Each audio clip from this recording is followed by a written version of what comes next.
Hi there and welcome to Bustthenet. Yes, this is the show I like to call Gamechanger. It's a chance for me to play with your save. Yes, you submit your save and I take a look at it. And usually I get it from a couple of friends. And this time around, I've got one save here. It comes from the Training and Tactics Forum over at Sports Interactive. Yes, I do take Gamechanger episodes from the public as well. And this is, I think, two in a row, I guess. And we've got a save here from Mad Onion. He's managing Benfica in Portugal. He's done very well. In fact, this is one of those saves again when people said to me, and I go, "What can I do?" I mean, honestly, I'm like looking at his ego. Going, he's doing quite well. Look at his GD. His goal difference is 32. He's doing quite well financially. Okay, fair enough.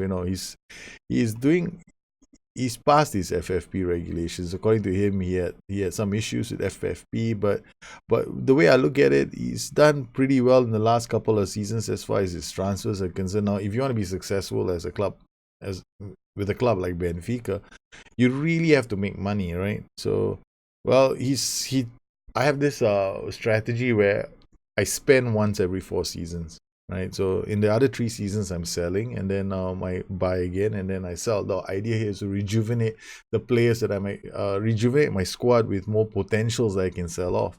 And that's how I would play with a team like Benfica.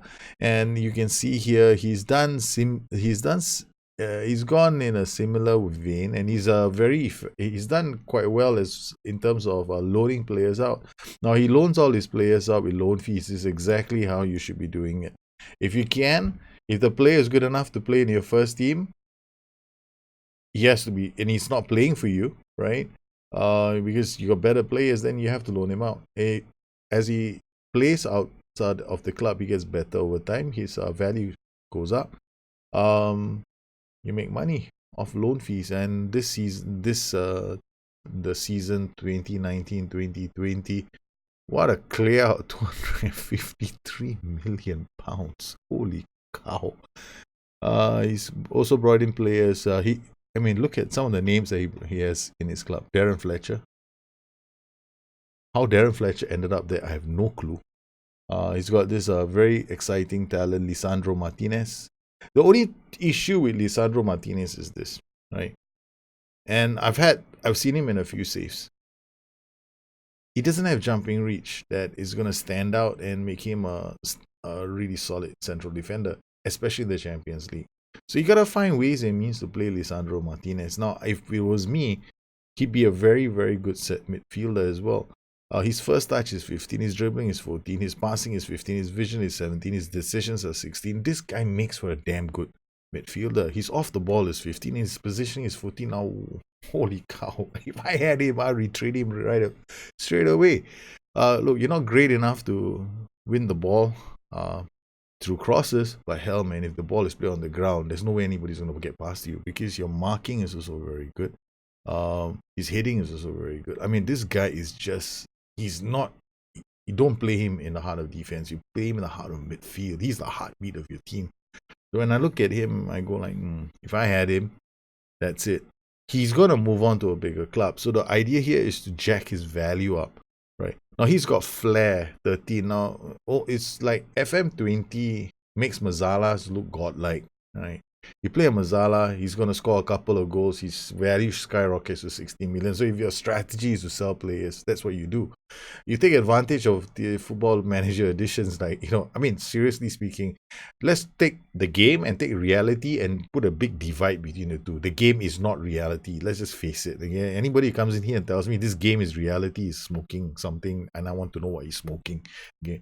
Because this ain't reality. All right, so we play the way the game has been set up. So, like in FM 18, we could have played with 4-4-2. In FM 19, suddenly the 4-4-2 has become super good. So, does this mean that in the season 2018, the 4-4-2 was a dead system? No, it does not mean that. It just means the engine is such that, you play better with narrow systems in one edition, and then suddenly, all of a sudden, you play better with wide formations in the next one. So, let's just put a doorstop to this whole debate of whether or not the game is reality. So we play the game. The reality is the game. That's it. right? We immerse ourselves in the reality that is the game, and we play the game as it's meant to be. Uh, so you've got some other players here. You got Diego Almada, another player that is very exciting, and you signed him in 220. You made some very astute signings. I mean, I would be like jumping at any opportunity to use any of these players in any of my saves. Diego Almada. Let's take a look at him now. His low bravery, his jumping reach don't mean squat to me at the moment because okay, the thing is that you'll be playing him forward and you'll be checking him. I mean, you'll be ruling him out as a player that's going to come back a lot. Why? Because look at his work rate. His work rate is also low, but he has good determination. Means, okay, fair enough, right? When he gets the ball, what can he do with the ball? That's a question.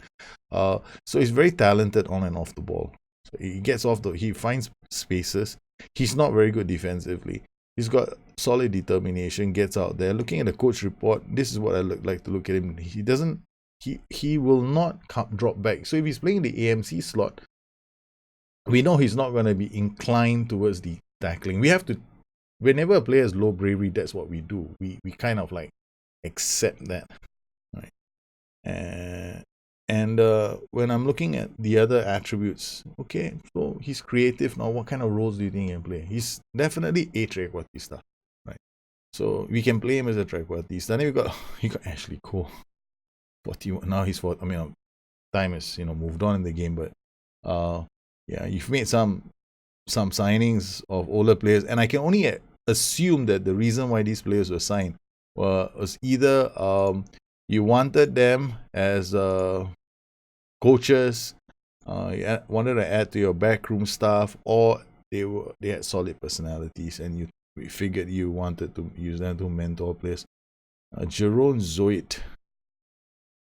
He's no Rick Astley. Oh, he might be a Rick Astley.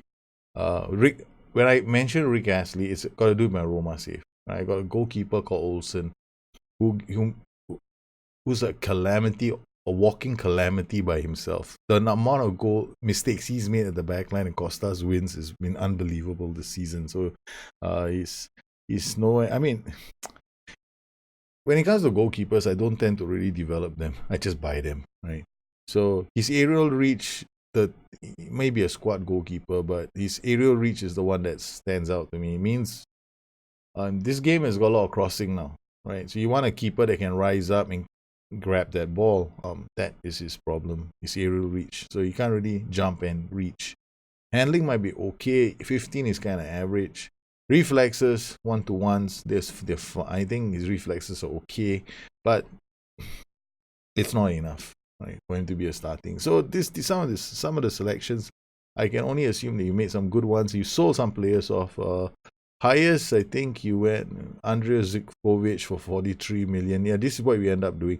Now, whenever you sell players, especially if you're a club like Benfica, always add a percentage of next sale if you can, right? So this is what I would do. I would recommend that you always add the percentage of next sale as a clause in your contract. Because these players most likely are going to go from your club to another club. So here we go. So you sold him. Then he went to Borussia Dortmund, played for 3 seasons, and they sold him for 66 million. So I would have stuck in a 50% percentage of next sale, accepted a 40 or 30 million. And then what I would have gotten was, if I sold him for 30 million, 66 million, I would have also picked up another 30 million of that from the sale to Bayern Munich.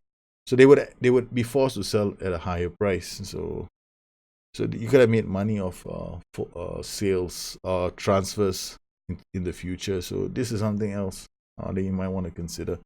So in terms of your transfer market, your finances, you're doing okay. You can do better. When you play a save like this, it's all about the love of the game and the love of the club, right? So I can see that you definitely are a huge Benfica fan. So in the first season, wow, you're unlike me. I hardly make signings in the first season. 14 and 58. We sold some players off in the first season to finance the purchase, or maybe these 2 players. Lincoln is a good purchase as a striker. This is a very astute signing from Flamengo. And Francisco Trincao. So your signings have been spot on, right? You've made some very, very good signings. Zada's for 2 million, he's a squad player, so that's not too bad. Let's take a look at your under 23s and your under 19s. So now the other thing I like to do is take a look at my staff and how you've set your staff up. If you're looking at your staff, and if you, basically in terms of coaching, this comparison tells us that you've done the best you can in terms of your coaches. They're the best in the land. And if you go to coaches here, we edit the coach assignments. There's nothing very much I can see from this that is wrong. I mean, you got 4 stars, almost 5 in everything else, and that's great. Under 23s, let's look at the staff, the coaching team. Again, you filled it up. This is good because this is gonna influence the development of the youth in your club. Again, here you've done all this. Maybe improve this area. That's about it. That's another challenge in itself when you're managing the youth, right? Getting in coaches that can improve the quality, so you can actually see it from here. Training, your coaches, edit the coach assignments for the youth. This is it's okay, I guess. It's not too bad because you don't have a dedicated goalkeeping coach. That's one of the reasons why this is low.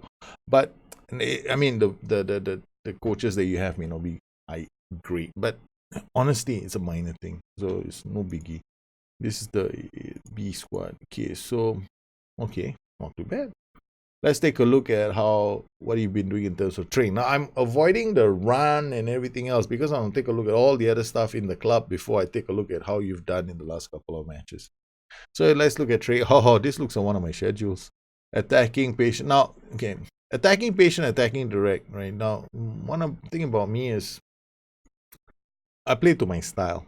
So this is more when you play the ball on the ground. This is when you want to run at teams. So these are 2 things that you want to think about. So your team has got more of the running factor, right? You do more of that. I've seen some of your matches. So you're more likely to benefit from attacking direct than from attacking patient. Attributes are still going to improve. It's all a matter of what kind of attributes do you value. So this is where I like to limit DNA to when I look at my club, right? So what are those that you value? So he's got maybe positioning, off the ball, passing, dribbling, vision, decisions. You could be that, and then you just aim for that, and then use individual focuses for your players, like under 19s training as well. So I'm looking at under 19s training. I've got basically what I find is the youth training schedules are okay. What you want to do is use up maybe one more slot here, right? Get them to work on something for the week. So you got ball retention, ball distribution, chance creation. I'll just go in here, give one more chance creation, right? I'll add one more chance creation to this, and then I'll just make sure that you got to use common sense, right? You don't need every day to be a heavy day, but these are not in itself. These schedules are not going to kill your players.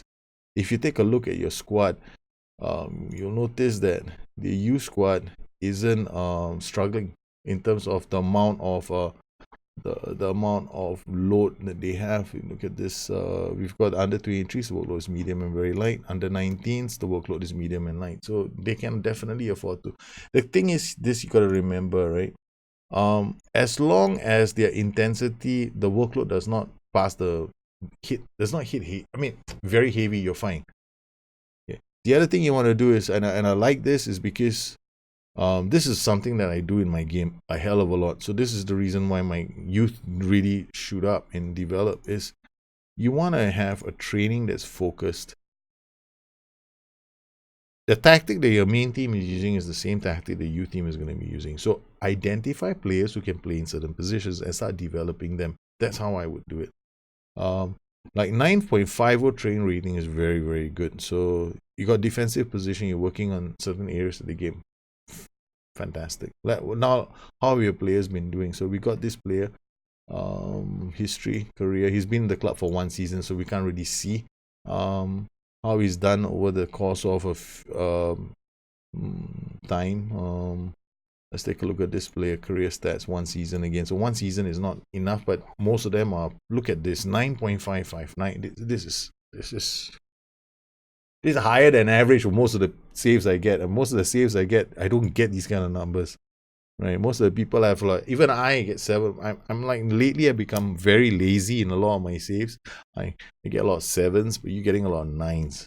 Okay, let's see. Francisco Tincao has been in your club for a long time. Let's take a look at how your training is developed. So what you've done is you've taken some of my schedules, you've modified them slightly, which is fine, suits your team, brilliant. And what you've also done is you handed it to your S-man after that. Works. That can work. I mean, basically what you've done is you've gone in there, set the schedules up, then given it to the S-man. Let him run with it. Okay, cool. As long as the S-man plays the same kind of tactic and has the same kind of attacking mentality as you, shouldn't be an issue. All right, so let's look at attribute changes. So this is one way to see how your training has developed. So this is 6 months ago, this is 12 months ago, and this is 20 years old. So since he joined the club, I mean, it's not 20 years old, that's his age. So he could have joined the club maybe 6 months late after his birthday, but that's just, you know, being a bit too nitpicky, but not too bad. 1, 2, 3, 4, 5. There's some improvements in his attributes. That's good. That's generally quite good. I won't say he's a stellar performer. What you want to do is you want to make sure that he has he plays regularly. Let's look at one of your star players, how Felix. Attribute changes here. So since he's been 20, this guy definitely has been giving you some. He's performing well in training and is performing well in the matches, is developing very nicely. So you've done an excellent job here as well. So training wise, don't see issues as well. So you've done, yeah, boys are doing okay. So let's take a look at your team itself and the performances. This is the reason why I said, why have you sent this save? You've done quite well. The only defeat you've had is against Porto in the league. So you played against Porto, you lost 2-0. Right. So the question is, why in the world, how in the world did you lose against Porto? So you play a 4-2-3. So you play a 4-2-3-1. Okay, fair enough. You played a very different 4-2-3-1 than the one you ended up using much later. So this is very much a defensive 4-2-3-1, which really requires these two guys to get up the pitch. And of course, you got to get these players up the pitch as well. But this is a fairly defensive 4-1-2. This is a 4-1-2-3. It's a defensive formation. Balls over the top, clearances, they're gonna pick it up, right? So let's see how you conceded, or rather, let's take a look at some of the highlights, right? So we look at the key highlights. So they look at the shape. You got two players here, so they're not gonna close down until somewhere around here. And you go into the box corner. First indication that something may not be entirely right. It happens in my saves as well, and sometimes it's just got to do with how far away these guys are from the midfield. So this guy goes to close down. That does well because it forces the clearance. The guy picks it up. Umaro, Pepe. This is the problem with the double DM systems. While they are good on paper, your team has to keep the ball and have lots of passing options. Umaro, when he gets the ball, he has to do a lot of work on his own, because at this point you can see the challenge with the double DM system, right? With the wingback bombing forward into this position, right, he doesn't have many options, so he has to go track backwards, play it back, and now you're back on the defensive. You got to recycle possession and try again. So your attack actually fails over here, and you go around the right side and you move down the pitch. Yeah, it's not that bad. This is a corner exploit that I probably wouldn't use in my own game. Yeah, it's a bit of an exploit, right? So now Felix again, Brito with the ball, Zadas, and drills right in. Okay, not too bad. The problem with this deep 4-2-3-1 is your players have got to run with the ball, or you got to have a this goal. Let's see where this happened. You gotta track all the way back from your own throw in. So basically, when you did a throw in, you couldn't keep the ball. They took advantage of this, and you can see right over here, Aldo Costa. This is a wing back on attack. Wing back on attack, loses this player. You get the whole space opening up. Started with your throw in, so it's very, this kind of goals do happen in the game. So I would chalk that off to dumb luck, right? So this is just dumb luck. Either that or you set your throw-ins and make them. I would just go with default throw-ins. I wouldn't change them. I'm not sure if you're using the normal throw-ins or you're. Yeah, this is another one. This is set piece defending. Okay, far post is a weakness of every single free kick setting in the game. You got to set your set pieces up to mark far post, right? So now I go to your tactic, set pieces, free kicks, right? So you defend free kicks. There you go. All right, this is one small shot. Go back, go back, go back. Indirect wide again. You don't have one, and indirect deep. Again, you don't have one. So my recommendation is when you do these defending of set pieces, you gotta have one guy here at the far post. Now, generally, what I like to do is I have my own routines. Let's just take a look at this. Is one of my own routines, right? So it's indirect deep. I've got go back, but I mark the near and the far post. You can choose. I mean, this is a bit much. I'm using central defenders when I generally can use anyone who's got good jumping reach or good marking. So you want to place a player here who's got very good marking, who's in this position. So how can you tell? Just drag this player back here. He's got marking of 17. So if I put somebody in there, this guy's got marking of 6, so he's frankly useless. So this guy, no, this guy is a set piece taker. This guy is also useless in that position. This guy is useless in that position. This guy is useless in that position. This guy is fairly decent in that position. So I put some of your wing backs in that position. So I'll put the wing backs here in the far post to make sure that these are marked. So this is the area that you want to mark, and then your central defender can be set to go back, or you can ask him to man mark, or you can ask him to mark for a player. This is how I would set my defense free kicks, because at the moment the defense free kicks in the game, well, they could be a bit better. The default ones are not marking the far post, so you fix that, and you fix that problem that you just had. So that's the only thing. Now, tactically, I noticed as well when you played away to some of these clubs, you then change your tactic. Then we travel to Leipzig. Champions League, you did well. You topped the table, but you lost to Leipzig. And this is when I started asking questions about your tactic. You play Thiago Dantas as a ball-winning midfielder or somebody in support. His positioning might be good, right? 12. So if he's in the right position, he's going to cut off the pass, but he can't tackle. So what happens if he is late? He has to tackle, but he's got low bravery. He's got no aggression. So this guy is going to be pushed off the ball. He's got low strength as well. So Diego Dantas, no. You retrain him, improve his tag. He's if he's in my save, he'd be a potential player that I will be selling off. He's not a bosser of midfield. That's just one of the things that I noticed in this tactic. Other than that, the other thing that I will be straight up, you've got a lot of PIs. That's fine. It's been working for. I'm not going to change your tactic, right? The tactic is working for your team. I'm not really going to change it. Wingers, and you got wing back. This is one of those I wish I could play kind of tactics. I'm looking at this tactic and I wish I could use this in my team, but I don't have those kind of players. But you do. This tactic basically employs 2 attacking wingbacks to go down the flanks. Now, when they go down the flanks, the wingers are free to do their magic. So the moment the wingers get the ball, they've got support with 2 wingbacks high up the pitch. This means that those 2 wingers can attack boxes, right? Great against teams that you are likely to beat, but not so good against teams like United or Man City or Real Madrid or Barcelona. These teams will be able to take advantage of the fact that you're 2 wingbacks on attack and you only have 2 defenders at the back, plus one of them is not very good at the cross. So you got Martinez here who can't win any ball in the air.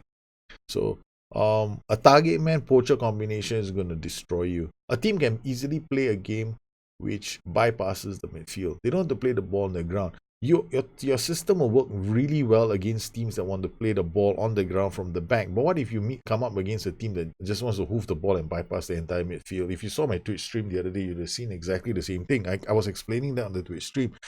People ask me why did my system fail, and I said, yeah, because doesn't mean that the 4-2-3-1 is always going to work. It might work in some games, but in the moment that a weaker team decides, hey, hell man, I'm not going to play your game, I'm going to bypass, I'm just going to kick the ball from defense all the way up to attack, and I got target man and poacher, that's all I need. And we got ripped. So the same thing might happen to you as well, because you don't have a player here who's very, very strong in the air. What if the ball comes this way? Right? So if they've got a really good target man, this Martinez is not going to win. Martinez can be retrained and pushed into this position. Now, some people are going to scoff at the idea, but I'm like, why not? This guy has everything going for him. He tries long range passes and he likes switching the ball to the other flank. What else do we need from him? He becomes a very dangerous asset in midfield. In fact, if I were to push him to midfield, I reckon I can add another 30 million to his value. That's how much I believe this guy can rule midfield. So all you got to do is retrain him. Then we got to worry about the defenders at the back. And you got other defenders here like Alvaro. Alvaro can easily snap in. Okay, look, he's got low bravery. Fine. Okay, it's not going to be the end of the world. I mean, ideally, we would have wanted him to have more bravery. But then you've got Pinto as well. So I'm like, okay. It's not like you have a dearth of players. You've got enough players in your team to stockpile 2 teams. So, yeah, I would definitely, this is the first thing I fix, right? So the central defender situation. The second thing is, I'm not a big fan of support and trequartista, right? I'm more a big fan of attack and trequartista. What I mean is the duties. When you play a support and support duty, like a DLF on support with a trequartista, in transition, the trequartista is going to drop and support midfield, so it's going to be quite deep. The DLF is doing exactly the same thing. He's dropping as well. So you got 2 players dropping away from the penalty area. There's nobody in the box. So there's no one that the wingers have. They don't have a target to pump the ball to. So in fast transitions, sometimes you're lucky the trequartista might make a decision to move forward and, he goes forward. Then you're depending on the luck factor. But how can you change this? It's a very simple fix. Change him to attack. Now he's on attack duty, so this time his priority is to be forward. So while you have a trequartista dropping deep, the DLF will still hold up the ball, right? So he will still be holding up the ball. He'll move into the channels, which is basically the spaces between the 2 defenders, and voila, you've got yourself a workable combination. This should make Felix give Felix a bit more options as well in the final third. And one of the things that you mentioned to me was you wanted to get the best out of Felix. Now I was looking at Felix and going, he's already had 8 assists, 3 goals, and 7.02 as an average rating in the league, 7.03. I was thinking to myself, that's not too bad. He could do a lot better, and I think this one fix could do it. And I'm thinking to myself, what else can I do with Felix? Looking at your other players, Trincao, the number of people out there in the FM community who want this player is going to be unbelievable after they see this guy's ratings. This guy has got insane dribbling. He's got very good agility and balance. For a 21-year-old kid, he's going to dribble with the ball. The ball is not going to leave his feet. He gets the ball. He runs at defenses. Good luck. I'm like, oh, man, this guy is good. I looked at this other guy, Mbalo, and I went like, you have 2 of them. This guy is also very good at dribbling. His balance needs a bit of work. So if I were to train him, I'll improve his balance. He's off the ball, is okay. His passing is not so good. So this is one of those guys that he sees goal and he's going to dribble for it. So his finishing and his composure. So shooting. So I would improve his balance over the course of the future. I mean, over time, I would improve his balance, his passing, because passing is going to improve his technique. Then I'm also going to work on his shooting so he becomes a better goal threat. So these are the 3 areas I focus when it comes to developing this player. Then I got this other player, Branca. I'm looking at your players going, holy cow. I'm like, I'm salivating at your team. Seriously. I'm like looking at this thing going, where the hell are all these players when I need them? Okay.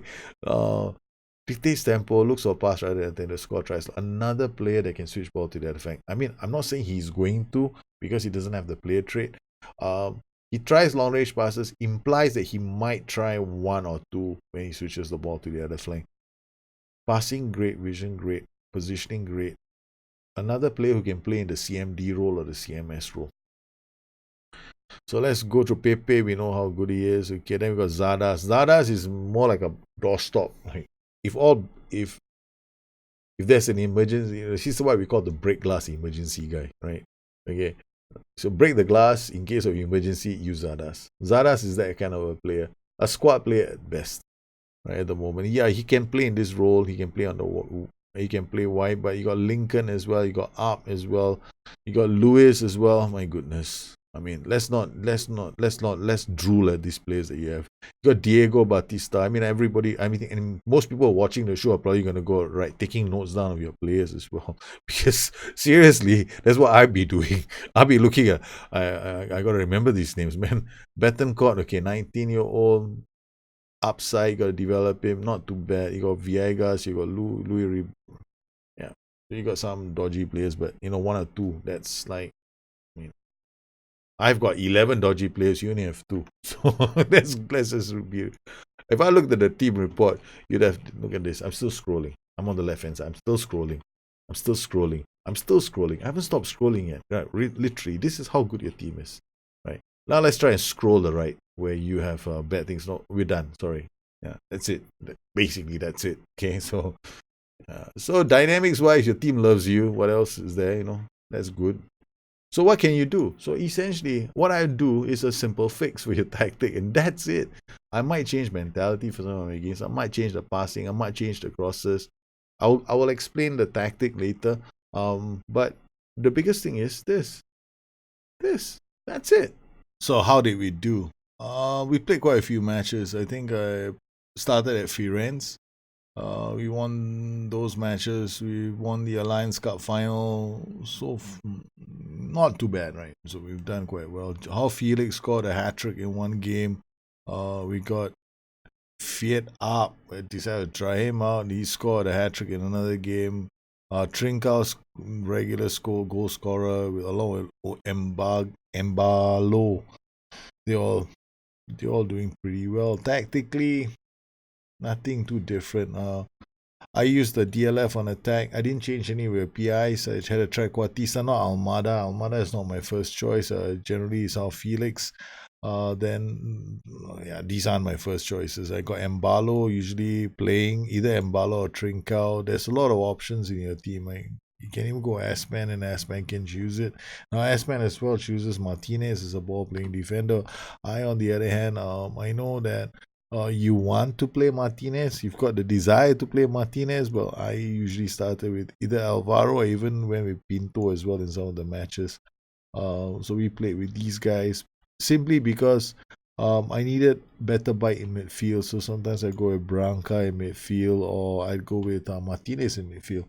Now the only thing I did was DLF on attack. This is the main thing. The other thing that I did was I changed the instructions. I stopped using low crosses and I mixed. Left it shorter passing. I went extremely wide to encourage the use with the flanks a bit more. Now I did some of the matches. I'd be tempted to go counter press, but it's not a necessity, right? So we dominated most of the games because counter press you tend to shift up when you lose when you're attacking and you had the ball, you lost the ball, so your team actually shifts slightly further up. Now this could cause a problem, and because I see you using more urgent pressing, I decided you can definitely remove counter. We can definitely elect not to use that instruction. As far as your defensive line was concerned, you don't use the offside trap. Including the offside trap, I play with a high defensive line and standard line of engagement. Sometimes I have this desire to really screw with teams, so when I play with a much lower line of engagement, this just brings them into a very compact defense. But I just left it a standard line of engagement. There's no need to mess with this. Use tighter marking, so there's a lot of you tend to win the ball very aggressively around midfield. Nothing much, this was basically the changes I made. So what kind of goals did we score?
Well, there's not a lot to change in this tactic, man. Onion.